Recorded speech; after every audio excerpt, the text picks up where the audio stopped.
Renovate with confidence. This episode is brought to you by Kasia Studio, your trusted HDB and BCA licensed renovation partner. Get comprehensive quotations with zero hidden charges and no bill shocks. Reach them on their socials at Kasia Studio or contact them at 82864746. You can also visit their website at www.kasiastudio.sg. Let's rebuild something amazing. Your money. Spartans! What is your profession? Yo, what is good guys? Welcome back to Rebuild Podcast with me, Hassan Rahman. Alright guys, so aku berbesar hati sangat-sangat because for the first time semenjak aku buat Rebuild ni kan, this is my first guest yang datang jauh tau guys. Dari Malaysia guys. Aku rasa macam this is a milestone for me where aku dapat invite someone from Malaysia. Beliau dibesarkan Kelantan.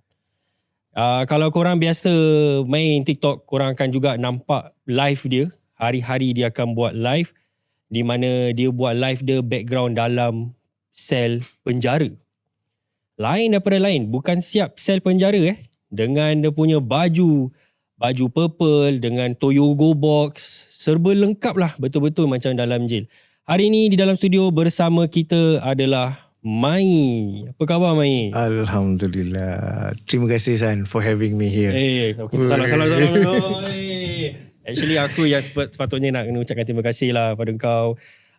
Okay, so actually Mai, panjang banyak juga tau cerita yang kita nak dengar daripada kau pasal InsyaAllah. Biasanya Ribik ni orang banyak dengar penjara Singapura je kan.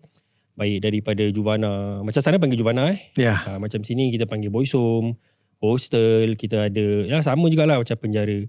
Tapi sebelum tu aku nak share dengan orang macam manalah aku boleh tersempak dengan kau lah. Okay, so aku pernah nampak kau punya live. Bila aku tengok siapa Mamat ni buat live dalam jail. Sampai aku fikir, dalam jail dah boleh buat live Aku macam, wah dah advance sekarang Jadi itu yang bila aku tengok, aku dah macam, ni Malaysia ni. Malaysia dah boleh buat live Aku dah macam betul-betul tak macam fikir, betul-betul memang buat live lah kan. Itu yang aku tanya members lah, tanya Taufik kan tu semua. Lepas tu aku tanya Ustaz Basir. And then kebetulan mungkin aku dah memang dah letak dah nama kau dalam list. Satu hari ni aku nak pergi Malaysia. Aku plan nak pergi Malaysia. Nak interview lah, nak interview kau. And then itu yang Alhamdulillah aku dapat jumpa Taufik, Ustaz Basir and the rest. Kebetulan korang pun ada some activities together. And itu yang dia suggested, Mai nak datang Singapore. Dah boleh interview dia. Aku punya happy. Semalam tak tidur tau Mai. Tidur terbangun. Okay Mai, so macam biasa podcast ni di mana kita nak tahulah lebih cerita tentang seseorang di mana dia dibesarkan lain daripada orang lain. Maksudnya perjalanan kita ni berbeza kan. Tapi sebelum tu disclaimer, apa yang Mai akan ceritakan adalah kisah lama, kisah silam. Perbuatan apa yang dia pernah melakukan juga, dia pun dah atasi hukuman juga. He has been sentenced. And he's also right now free because kalau tak free tak boleh datang Singapore lah kan. Ya, betul. So Mai, sebelum tu mana kau dapat idea nak buat TikTok live ni dalam bilik penjara ni?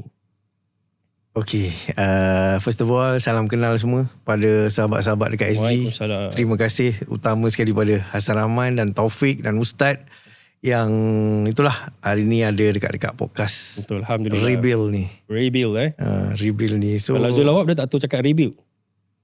Oh, dia tak tahu Dia tak tahu. Nanti kita ajar. Okay, macam kau punya soalan, macam mana aku boleh terfikir nak buat tentang live daripada dalam penjara sel. Daripada sel. So, kita ada pengalaman. Betul. Ada pengalaman dan kita, macam akulah sendiri, 28 tahun dalam dunia kucak-kacir ni kan. Kita pun tengok, kita fikir macam mana nak hook orang lain yang se-channel dengan kita yang masih hanyut. Betul. Jadi diorang ni kadang-kadang ego. Kalau kau buat live biasa-biasa je, diorang tak singgah. Betul. Bila tengok, Syul lah, tengok gayung ni macam betul punya gayung lah. Dengan ni, betul punya, betul punya. Dengan selipar jail lagi kan. Jadi diorang singgah. Masa tu aku ada 0.01% chance untuk throw the baits to pull them up. Okay. Jadi kat situlah aku fikir aku cubalah buat. Alhamdulillah ada sambutan. And aku rasa engkau one of orang yang pertama juga yang buat macam gini kan? Ada orang lain yang buat sebelum tu tapi tak serial yang aku buat lah. Engkau punya real. Baju tu mana kau dapat baju purple? Selipar dia pun sama dengan Sama. transparent semua Sama. Toyogo box memang senang dapat Orang lah. yang duduk dalam penjara pun boleh tanya lagi, kau boleh buat live kat penjara mana? Lagi kan pula orang yang tak pernah masuk alam. Itulah aku yang pernah duduk penjara pun fikir betul-betul kat dalam penjara. Itu yang aku fikir dah advance. Kalau Singapore nak buat podcast pakai intercom je. Intercom je. Dalam pun intercom juga. Kita tak ada intercom. Tapi korang punya pekik-pekik gitu je. Lebih kurang lah. Tapi itu nanti Mai akan share jugalah pengalaman dia di mana dia duduk jail Malaysia. Dia tak pernah duduk jail Singapore. Tak pernah. Tapi dia akan share more on his experience, dia punya journey. Kita nak faham juga dekat dalam cara macam mana in terms of gangsterism. Tapi sebelum tu, boleh tak aku tanya Mai, kau punya upbringing ni. Bila waktu kau dilahirkan di Kelantan kan? Macam mana tu dan di mana dia start untuk engkau terjebak dengan, aku to be honest tak tahu apa yang kau dah pernah buat. Okay. Even tadi kita dapat sembang sekejap pun aku tak tahu apa case yang kau pernah masuk. All these kind of things. Tapi dari mana tu dia bermula actually? Okay. Bermulanya semua ni daripada percampuran kita budak-budak kan. Tengok abang-abang buat benda tu, buat benda ni. Jadi kita sebagai budak nak cuba. Bila tengok diorang minum ubat batuk, macam mana nak beli ubat batuk ni. Masa tu aku umur 12 tahun. Okay. 12 tahun kebetulan pula kawan sekolah aku ni bapak dia jual ubat batuk. Yang kos sirap yang smuggle punya ni, bukan yang klinik punya tau. Okay. Yang datang by gallon tu. Jadi dia pun curi bapak dia punya. Okay. Bawa pada kita orang. Ni macam kampung-kampung ke? Kampung-kampung Okay. kat Kelantan ni mostly yelah dia terpencil sikit. Tapi daripada sudut benda-benda yang salah ni memang awal-awal lagi datang. Aku daripada umur 12 tahun first try minum ubat batuk. Okay. Campur dengan kok dalam semak ni kat hujung kampung kan, duduk dalam semak, takut nak beli rokok pun keluar sembunyi-sembunyi pasal budak-budak. Kalau takut nanti orang petik dengan bapak kita kan. Betul. So minum, jantung ni dup-dap. Dia punya adrenaline pumping. Oh rupanya macam ni. Jadi daripada situ dah cuba satu benda, akan nak cuba lagi satu benda. Tapi ni dikirakan macam kawan kau yang start dulu. Start dulu dia. Sebab kita tak ada duit. Budak umur 12 tahun mana ada duit. Ya, betul. Tak ada duit. Kalau nak cakap okay, kau pergi beli. Dan lepas dah cuba sekali tu, baru pandai nak cari duit. Macam mana nak beli 60 ml dulu RM5 je. Okay. Pada tahun 1992 tu RM5 je. Tapi kita mana ada duit. Betul. Minta mak, minta ni sikit, ni tontong-tontong dengan kawan kan. Nak pergi beli pula orang tak nak jual kat kau. Kau budak siapa nak jual kat kau? Betul, 12 tahun tau. 12 tahun siapa nak jual? Tapi bila nak beli tu action batuk lah. action batuk lah. Jadi kita pun guna kita punya big brother lah. Dia orang yang abang-abang kan. Kau tolong lah pergi belikan juga. Kau budak-budak nak cuba kan. Dia pun pergi belikan. Jadi bermula satu benda kita cuba. Bila ada offer benda lain, tengok orang pula potong cannabis kan, ganja kan. Macam mana rasa ni? Bau asap dah tahu ni, tapi belum dapat cuba lagi. Teringin nak cuba, tapi abang-abang dia punya step, kau pergi main jauh sikit lah budak-budak kan. Kita membesar dalam kampung. Kampung ni dia kira masa tu tak heavy lagi lah semua drug, sebab belakang tu kita orang yang bawa. Okay. Jadi ada je benda-benda yang ganja, yang benda-benda gitu lah. Masa tu heroin tak ada kuat lagi kat kampung. Jadi masuk umur 13 tahun dah cuba isap ganja pula. Okay. Cuba ganja, walaupun first time try tu rasa macam nak mati. Memang teruk lah. Pakai botol tu kan, pump. Dia punya rasa macam hang sekejap. Okay. Dalam hati ni tak boleh lah, ini apa benda ni kan. Tapi kita budak-budak rasa nak cuba, rasa ingin tahu. Dan parents pula yalah, mak ayah kan kita pandai je nak cong dia kot lah mana pun. Yalah, betul. Tapi sekolah macam mana waktu tu? Sekolah pergi sekolah. Pergi macam biasa? Pergi macam biasa. Okay. Sebab kita lagi satu, kalau nak kata dekat dengan Thailand pun tak juga. Mungkin daripada pencampuran lah sikit-sikit yang kita punya upline abang-abang ni buat. Kita nak cuba. Okay, betul. Daripada nak cuba, daripada satu benda ke satu benda. Lepas tu kita orang kampung bukan banyak duit pun. Betul. Tak ada duit pun. Jadi dah belajar ambil ganja. Masuk umur 13, masuk 14 tahun, dah masuk secondary lah kalau sana sekolah menengah. Dah masuk sekolah menengah. Jadi kawan-kawan yang abang-abang ni, kalau sini panggil apa, tablet. Tablet kalau sana panggil pil lah. Betul. Orang pergi sekolah normal, kita pergi sekolah dah makan pil. Dah belajar. Tapi still kita bukannya orang yang ada duit. Bukan boleh cakap kau belajar daripada umur muda, kau ni susah nak dapat. Tapi kita find a way lah macam mana nak dapat. Faham. Okay. Jadi daripada bermulanya sikit-sikit gitu, timbullah satu persoalan dalam kepala otak ni, macam mana nak cari duit. Okay. Nak minta mak bising. Betul. Nak cakap mak duit RM2.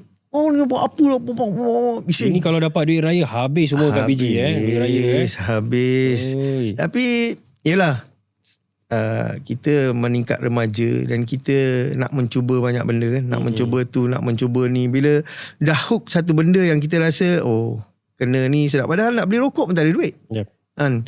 Masuk jadi kawan-kawan yang se-channel pula. Jadi timbullah idea, kita pergi ambil heroin lah dekat Thailand. Sebab kita orang kan cross border tak payah pakai pasport. Okay. Kita tak pakai pasport. Sampai sekarang? Memang Sampai sekarang baru tahun ni lah. Jadi border tu ada problem sikit. Government dah kira ketatkan lah. Maknanya pengkalan. Dulu boleh masuk gitu je. Masuk gitu je. Lagi orang sebelah Pantai Timur ni, kalau orang daerah sana masuk, just tunjuk IC je. Dia memang yang jaga sempadan ni. Sebab kalau immigration, macam sini IC ada dekat Rantau Panjang je. Okay. Tapi di sepanjang borderline tu, nak lalu kat kampung kita yang 10 minit 15 minit away je pun, ada banyak pengkalan haram. Ada banyak. Dia memang ada askar yang dipanggil PGA yang jaga. Tapi bagi orang tempatan, dia orang tak ketat sangat lah. Cuma kita pun dudak-dudak. Masa bila member dah suggestkan kita, bila dah belajar minum ubat batuk. Dalam ubat batuk, ganja, tablet, yang hook ubat batuk dengan tablet lah. Betul. Sebab ada orang setengah dia suka isap ganja. Tapi kita kalau kena jadi berat kepala pula. Ada semua orang tak sama kan. Betul. Jadi bila masuk bab heroin. Tapi heroin tau ni nak bawa masuk heroin ni umur baru 16 tahun ni. Bila dah dapat idea tu ada rasa seram lah. Seram. Tapi member dah awal-awal cakap aku biasa buat. Dia cakap kau ikut je. Jadi kita yang fikir nak dapat duit. Duit punya pasal. Yelah aku ikut kau, tengok kau buat macam mana. Jadi naik motor ni berdua, prank dengan tak pakai helmet lah. Sebab tak jauh daripada rumah. Sampai je dekat tempat sempadan, lalu roadblock dia dah lepas. Naik tambang bot masa tu baru 50 sen je. Okay, kena naik bot lagi. Kena naik bot. Okay. Sebab sempadan tu bot, dia kira dalam tak sampai 50 meter pun. Okay. Naik bot sampai ke sebelah sana. Jadi member ni pun bawa ke ada satu port rumah ni, tempat dia dah ada connection lah sana. Pergi sana. Kita dah standby first time ni tak bawa duit lah, nak ikut dia je lah dulu, tengok dia buat macam mana. So heroin tu senang dapat masa tu. Ambil balut dengan tisu dulu, masukkan plastik, maknanya plastik bag ni. Bila kita tarik dia jadi akan mengikut botol tu, dan kita ikat kat bawah. Zaman tu tak pandai pakai black tape ni lagi, ikat. Jadi dia pun kau bawa satu, aku bawa satu. Tapi kira siapa-siapa pun boleh pergi tempat tu lah. Tak juga. Nak kena ada connection. Nak kena ada connection. Bukan semua orang boleh langgar. Pasal member ni dah memang dia penagih. Bila masuk tu ada macam orang pegang timbuk, macam kat movie-movie kita tengok. Tak ada. Macam kampung biasa. Macam kampung biasa je. Macam kampung biasa je. Masuk, jadi dia pun serap. Kita budak-budak nak tahu kan macam mana ni. Tak fikir lagi masa tu yang heroin ni sebenarnya, kalau dia punya seal pecah dalam kau punya perut, masuk je air, kau boleh overdose. Yalah. Kau memang overdose. Tapi kita mana fikir pasal benda overdose ni, tak tahu pun. Fikir duit je kan. Dia pun letak minyak, sap roket, masukkan ke untut. Tapi awal-awal dah memang tahu. Kau dah memang tahu benda ni dah memang nak kena masuk betul. Memang nak kena tahu. Dia dah cakap, kau macam mana nak lepas bawa balik? Dia cakap kita roket lah. Kita pun kadang dengar dia orang berbual pasal roket ni apa. Roket ni adalah sumbat melalui buntut kau. Okey. Sana panggil roket. Sini kita panggil tanam. Sini panggil tanam. Dia benda yang sama tu, cuma panggilan berbeza. Tapi roket sakit lah. Roket ke tanam pun sakit lah. Okey, jadi tolak je naik. Satu botol masa tu harga RM200. Kita balik 15 minit je ni, kita dah boleh jual RM250. Masa tu RM50 besar kan. Kira untung dia RM50. RM50. Satu yang bawa balik. Satu trip kita bawa balik, untung RM50. So that time RM50 ni enjoy ya. Besar. RM50. Satu minggu sudah boleh stone minum ubat batuk. Okey. Jadi dah pergi, dah tolak. Dia pun ajar siap-siap. Kau tolak, kau kena masukkan jari kau lagi 2 inci bagi lepas kau punya permukaan tu. Tolak dia naik atas. Jadi sekali dah tolak, tak rasa apa-apa dalam perut. Normal lah rasa. Rasa macam tak ada apa-apa je. jadi confident lah untuk nak balik. So sama juga naik boat, patah balik sampai kat Roblox. Okay, tak ada apa-apa lah. Kita punya act gitulah. Tak tahulah masa tu mungkin nasib baik lah orang tak tahan kan. Kalau orang tahan, orang spot sikit memang dah gelabah dah. Betul. Tapi benda tu dah kat dalam badan. Dah kat dalam badan. Jadi kita pun kalau kalau setakat orang check biasa je, kita pun tak takut sangat lah kan. Kita pun yelah langgar sana langgar sini juga. Budak-budak pada umur 16 tahun. Masa tu 16 tahun first. Dah balik, dah sekali dah lepas, sudah show. Jadi berkali-kali Akan jadi berkali-kali. Okey. Daripada situ lah permulaan. Tapi satu pasal heroin ni, aku daripada umur muda lagi ambil heroin. Tapi tak lekat. Pasal heroin tu ada setengah orang suka, ada setengah orang tak boleh. Betul. Dia kau kena sikit tak rasa, kau pam banyak muntah. Jadi tak ada dia punya badan tak serasi. Badan tak serasi. Betul. Badan tak serasi. Dan bersyukur jugalah sebab kawan aku 20 orang yang overdose, HIV, accident. 20 orang. Allah. Dalam kampung ni boleh katakan selepas daripada kita orang yang first bawa heroin masuk, dan benda tu baru 2-3 tahun kebelakangan ni je baru slow down. Sebelum ni still heavy. Faham. Tapi dia bermulanya actually kira dari dada jugalah. Dari dada. 16 tahun. 16 Dan selama korang buat benda ni semua tak pernah kena tangkap. Tak pernah kena tangkap. So bila tu you kena tangkap? Masa tu bukan tak pernah kena tangkap. Masuk umur 17 baru nak habis sekolah kena tangkap lah. So yang first case kena tangkap ni? Yang first case kena tangkap possession. Trafficking lah. Ni 17 tahun? 17 tahun. Itu boleh ceritakan macam mana tu boleh kena tangkap tu? Masa first time aku nak kena tangkap, jadi aku ni ada dadah, ada barang yang dah siap packing. Jadi ada satu member ni dia jual buat batuk. Okay. Jadi dia jual buat batuk. Kita pun fikir nak payung dia lah. Payung sana istilah payung ni sebab kau members aku kan. Kau pun kena heroin, aku tak kena heroin. Kau ada buat batuk, aku nak kena pergi. Aku tadi pun kau dah payung aku nak bawa bagi kau lah.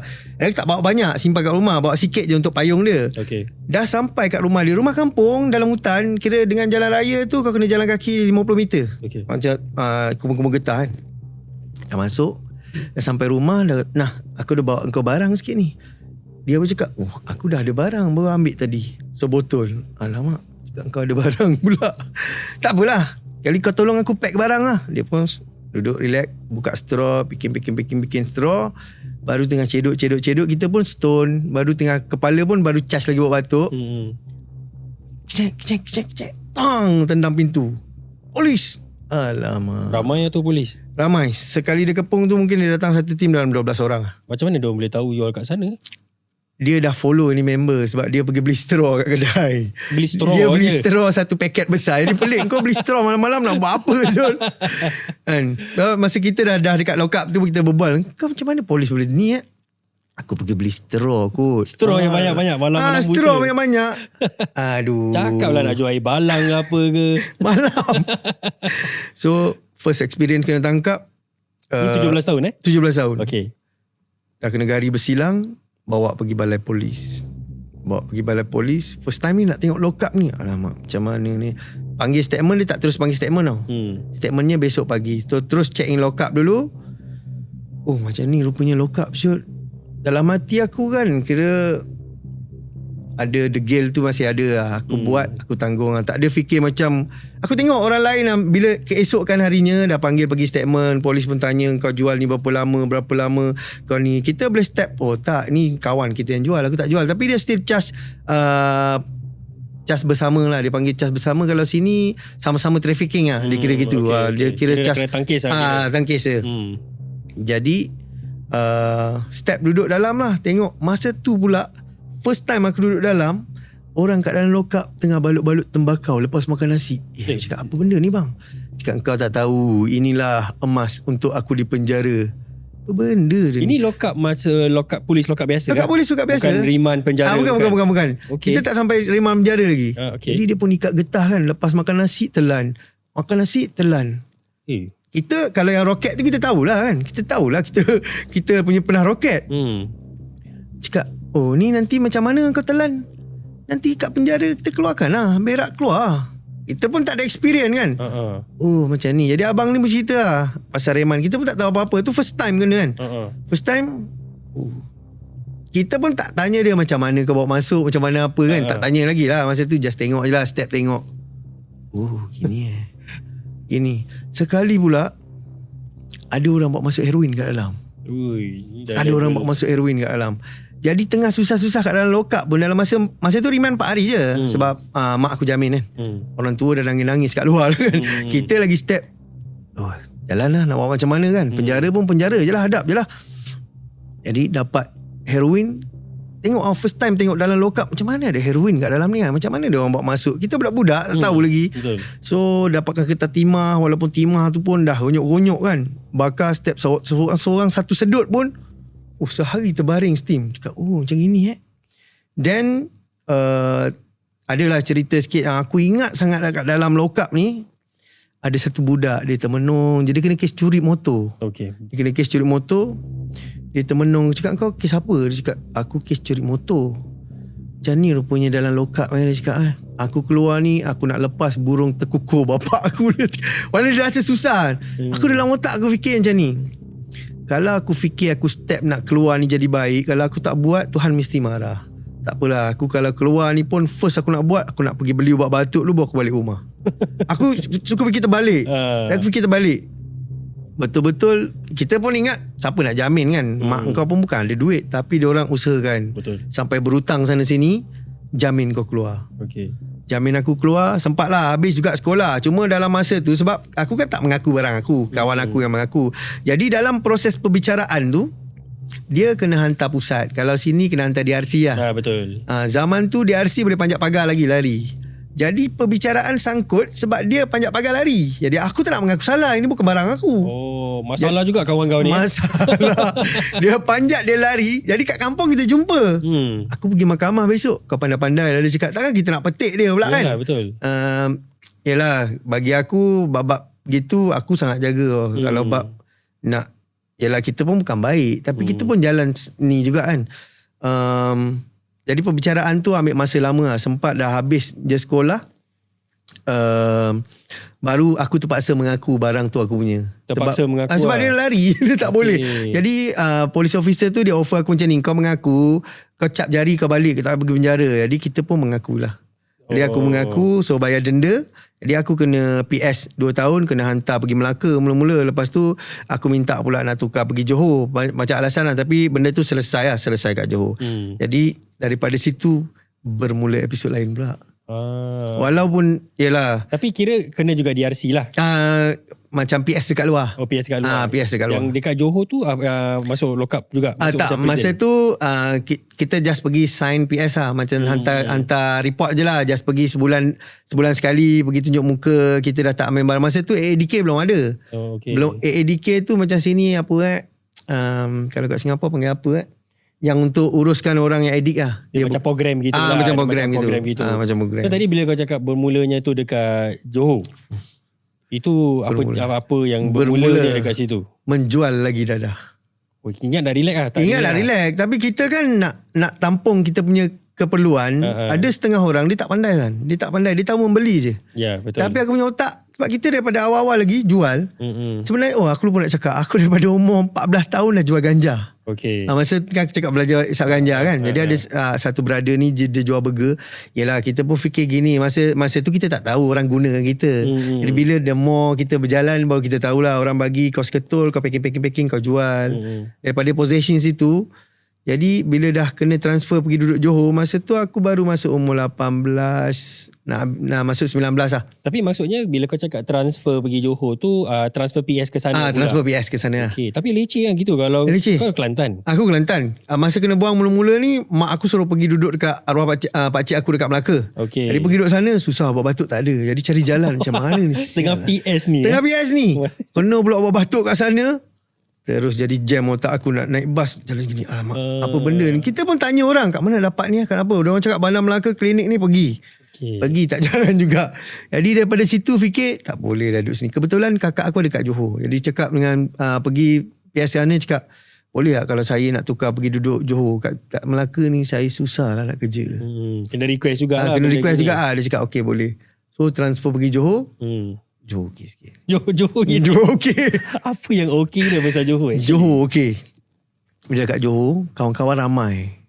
Kawan-kawan yang dah travel kat Johor ramai. Jadi maksudnya dari Kelantan dari Kelantan yang mana kerja Singapura, yang mana sini. Jadi dia orang pun jom pergi. Walaupun aku paling muda sekali, umur 12, dia orang semua dah 20 atas kan. Jom kau bawa lu. Alamak, aku pun jalan nak ikut. Pergi dekat Bukit Jaga dulu tu, sekarang dah jadi kompleks ni kan.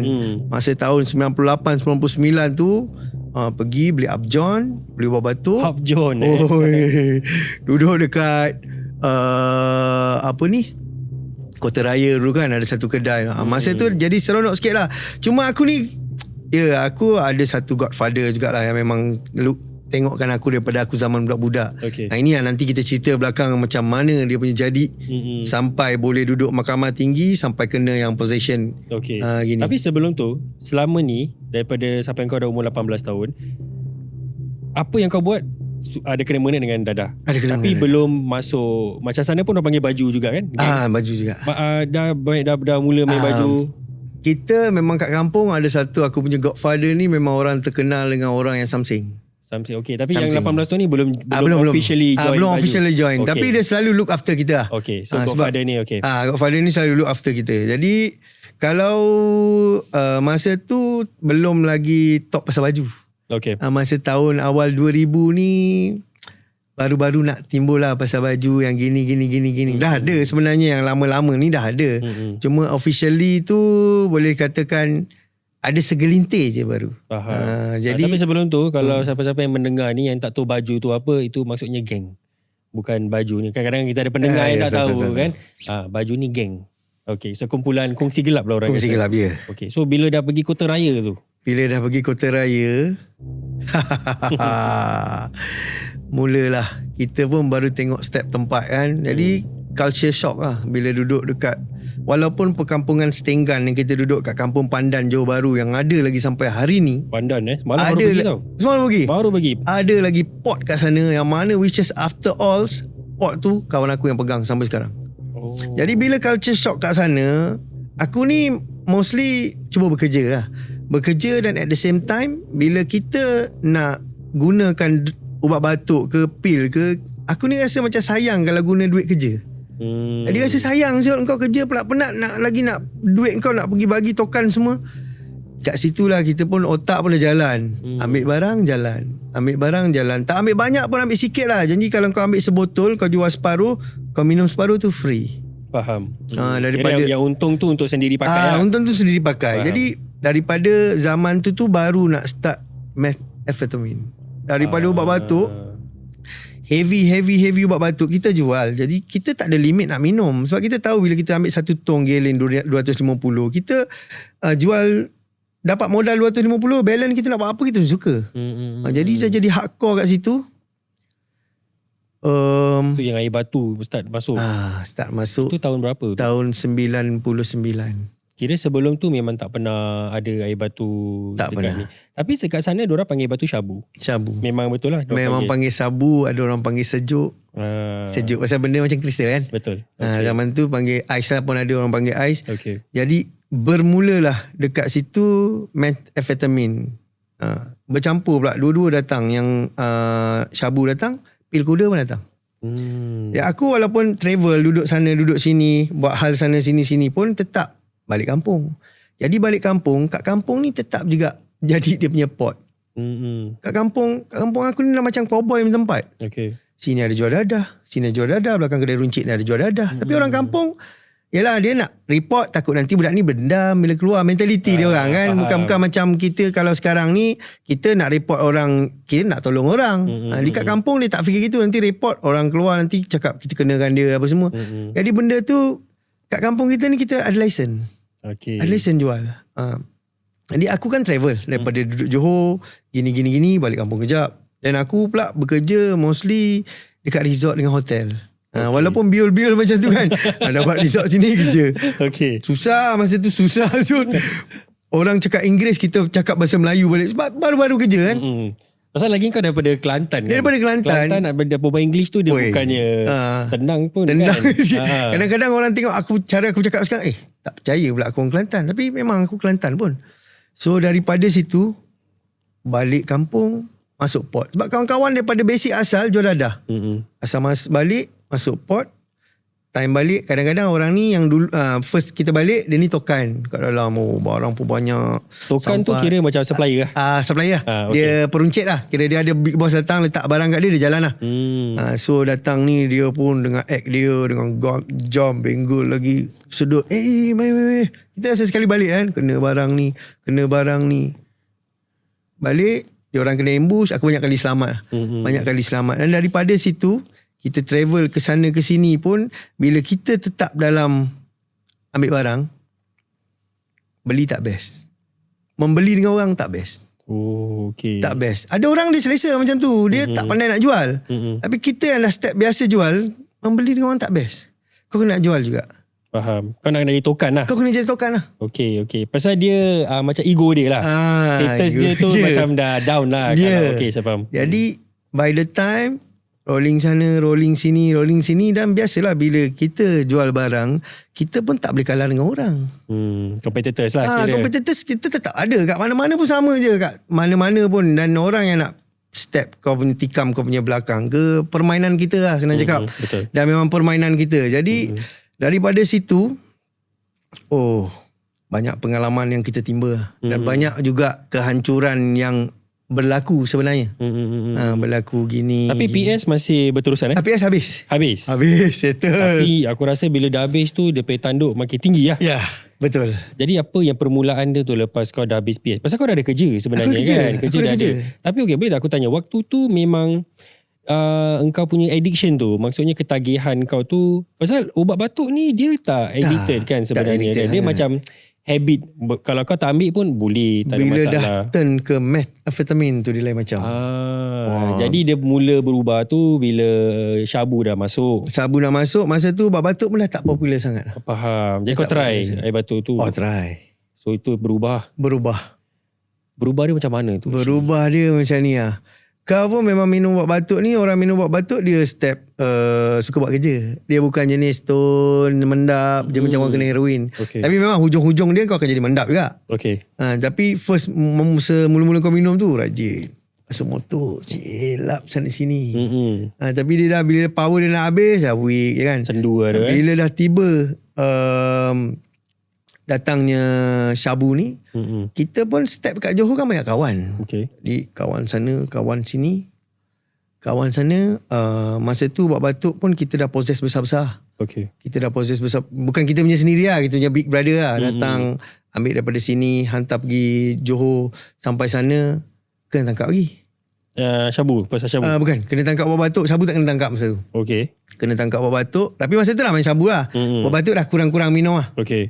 Kena tangkap lagi. So kalau setahu aku dekat Singapura ni, kalau bila kena tangkap buat batuk, dia kira benzo. Dia tak masuk ADRC lah. Tapi untuk Malaysia macam mana? Malaysia masuk. Masa tu dah kira morfin lah. Jadi masuk juga DRC juga. Cuma kita kan ada bos. Jadi sebelum kena ambush, diorang dah bagi warning. Hari ni korang nak kena ambush. Jadi barang kasih clear. Macam mana diorang dapat info itulah sebab bukan, yalah, aku pun nak disclaim kat sini, bukan jangan korang ingat semua kau boleh bayar, bukan. Tapi biasalah orang duduk dalam dunia gelap ni, dia akan find a way lah. Macam mana betul. Macam mana nak tembak sini, macam mana nak tembak sini. Kau play safe lagi pun, benda pun sekali jatuh bukan sikit-sikit, banyak. Satu pellet. Jadi tapi ni macam tadi kau cakap, bila kau dah kena tangkap dengan kes Shabu, jadi ini kau masuk DRC pula? Tak masuk DRC? Settle macam mana? Selamat. Kira bukan kata settle boleh bayar polis. Kira settle tiba-tiba urine aku tak sangkut. Aku masa nak kena tangkap, dia orang dah picit, dia cakap tolong pergi savekan ada satu barang dalam store ni sikit. Jadi dekat rumah ni ada satu member juga, budak yang duduk satu rumah dengan aku ni, dia dah halusinasi teruk lah. Dia dah bercakap sorang-sorang, dia nampak benda terbang-terbang, dia tak nak berkawan dengan dia. Jadi biasalah polis bila tangkap, dia punya statement kan, kawan kau ada cakap, kawan kau gini, dia laga-laga kan. Jadi masa tu aku kena teruk jugalah, walaupun aku tak kena sentence, tak kena tuduh apa-apa.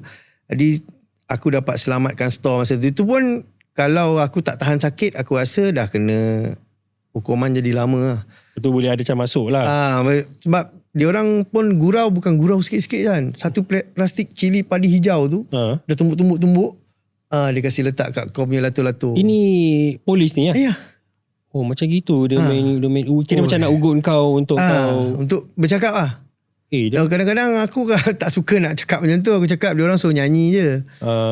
Tu tapi permainan dia nyanyi kau kena ini rasa. bila kena tangkap masuk kat Bila lokap kena ni tangkap lah. Pasal dia tanya store tu kat mana. Pasal dia orang pun dapat information. Tapi information pun ada bocor. Okay. Dia orang pun dapat information. Jadi bila information bocor, dia orang pun tekan nak tanya mana lagi tempat store ni. Aku mana tahu. Tapi kau kena paling teruk macam mana? Apa yang kau kena dekat lokap? Oh, kena. Yang cili tu kau yang kena? Aku yang kena. Aduh. Berjoget San. Dia bancur tu cili. Lepas tu dia letak dekat dalam seluar ni. Tapi kau dengan handcuff lah? Handcuff lah. Aduh. Berapa lama tu kau kena tahan sakit dia? Sampai 3 hari. Rasa pedih-pedih dia lagi. Tapi apa lagi macam dorang buat? Itu nanti aku sambung lagi sikit. Ni part kita tadi sampai dekat yang kena lagi sikit. Dah masuk methamphetamine lah. Jadi bila dah kena kat Johor, dah 2-3 kali kena, aku selamat je keluar daripada yang kena store ni. Aku pun hijrah pergi KL pula. Oh, KL. Bermulanya lah. Bermula. Boleh di KL. Tapi sebelum kau nak cerita waktu kau dekat KL tu, kita nak take a short break dulu. Before that guys, this episode is sponsored by Kasia Studio. So kalau korang nak renovate rumah korang nak cari ID dan kontraktor, korang boleh lungsuri dorang di website www.kasiastudio.sg. Korang juga boleh follow dorang di social media Kasia Studio _ Kita take a short break. We will come back and continue cerita KL Gangster. Bukan? Bukan. Bukan, salah-salah. Okay guys, with that, settle.